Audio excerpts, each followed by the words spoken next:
શું નામ છે તમારું? ઇસ્માઇલ અહમદભાઈ છે. ઇસ્માઇલભાઈ, હરિહર ચોકમાં એક દુર્ઘટનાને લઈને પ્રશ્ન હતો, તે શું કહેશો? સાહેબ, આમાં મોટી એક દુર્ઘટના થયેલી છે મારા માથેથી. અમે તો મ્યુનિસિપાલિટીને એવું કહેવા માંગીએ છીએ, જે ત્યાં મોટા મોટા બેનર નાખે હતા બધા છે, એ મોટી દુર્ઘટના ટળી ગઈ. અમે મોટી દુર્ઘટના સર્જી એમ હતા જ.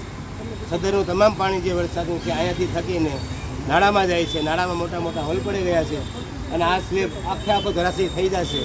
પણ મ્યુનિસિપાલિટીને રજૂઆત કરતાં કાલે આ લોકોએ કામ કર્યું હતું અને એક ટ્રેક્ટર માટી મંગાવીને આના પાપ છુપાવવા માટે ખાડા ખાસ છુપાવેલા જ છે.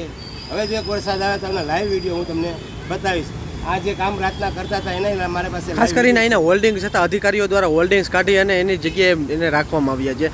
હોલ્ડિંગ્સના અમુક પ્રકરણ પણ દેખાય છે, શું કહેશો? રાતે તમામ અધિકારી અહીંયા હાજર હતા સાહેબ. એ કીધું હતું કે 7-8 દિવસ આનું કામ ચાલશે અને કામ બહુ મજબૂત નહીં થશે. એની જગ્યાએ રાત્રે 11-12 વાગ્યા અને આ લોકો જે તેનું પાપ રાત્રે છુપાય નહીં, એ લોકો જેસીબી દાંતેથી બધું લઈને અહીંયા કઈ દુર્ઘટના બનશે, જવાબદાર કોણ? મ્યુનિસિપાલિટી કમિશનર સાહેબ. એમાં જે કંઈ દુર્ઘટના બનશે, અહીંયા રોજ 30-40 વર્ષથી રિક્ષા સ્ટેન્ડ છે, સામે એક દવાખાનું છે. જો અત્યારે દવાખાનાને જે કંઈ મરીજ આવે છે ત્યાં વાહન પાર્ક કરે છે. આ વાહન પાર્ક કરવાથી આખું નાળું જળાશય થઈ જશે. આની જવાબદારી કોણ લેશે હવે?